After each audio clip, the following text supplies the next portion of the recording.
et moi, on s'est rencontrés en mars 2015, il y a 2 ans. C'était au Théâtre de la Colline et c'était un débat sur la représentation de la diversité sur les plateaux de théâtre. Et en fait, on était assis côte à côte, un peu comme ça. On se connaissait pas du tout et le débat était assez houleux, très électrique entre la salle et la scène. Et c'est devenu électrique entre nous aussi. On s'est retrouvés une semaine après, en fait, et on a décidé d'agir ensemble pour promouvoir l'écriture contemporaine, chercher des nouveaux auteurs et prôner une diversité sur les plateaux de théâtre, à la fois dans les histoires et sur scène.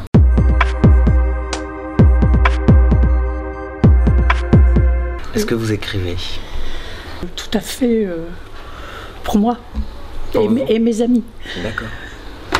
Et vous écrivez quel genre de texte? Je croyais que c'était moi qui faisais Ah, mais on a aussi des questions, c'est un échange.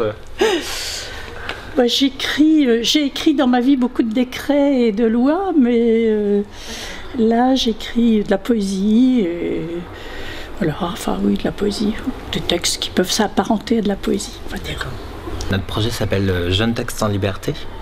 Oui. Et l'idée, c'est un projet qui permet de découvrir des nouveaux auteurs.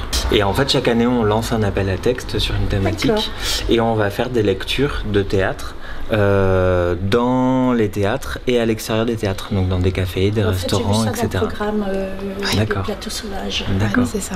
Oui. Et voilà. Et en fait, cette année, on a envie d'aller plus loin que des lectures et de proposer un festival pluridisciplinaire avec des expositions, des débats, des films, des plasticiens qui viendraient créer sur la question de la discrimination. J'ai été longtemps au ministère des Affaires sociales, et notamment dans un service de ce ministère qui est le service des droits des femmes.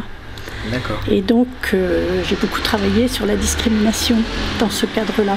C'est un sujet qui m'intéresse tout à fait, oui, bien sûr. La nouvelle thématique de cette année qui est sur les espoirs. Ce qu'on a besoin aujourd'hui. Alors j'ai tendance à être pessimiste, donc de nature, donc l'espoir, je ne sais pas, mais... Et comment vous voyez l'importance d'un travail culturel au sens large, ou théâtral plus précisément, pour aider à faire naître cet espoir? Nous, on s'est rencontrés, c'était vraiment sur un sentiment de colère que moi je pouvais porter, que tu portais aussi, et que du coup, cette rencontre-là, et le fait de faire quelque chose de cette colère et d'en faire quelque chose d'artistique, eh ben, je trouve que c'est super important et que ça peut être une sorte d'exemple, entre guillemets, pour plein de personnes en disant ouais, ok, on est en colère, il y a des raisons de l'être, bien sûr, mais on peut faire des choses aussi, il ne faut pas qu'on reste passif par rapport à ça.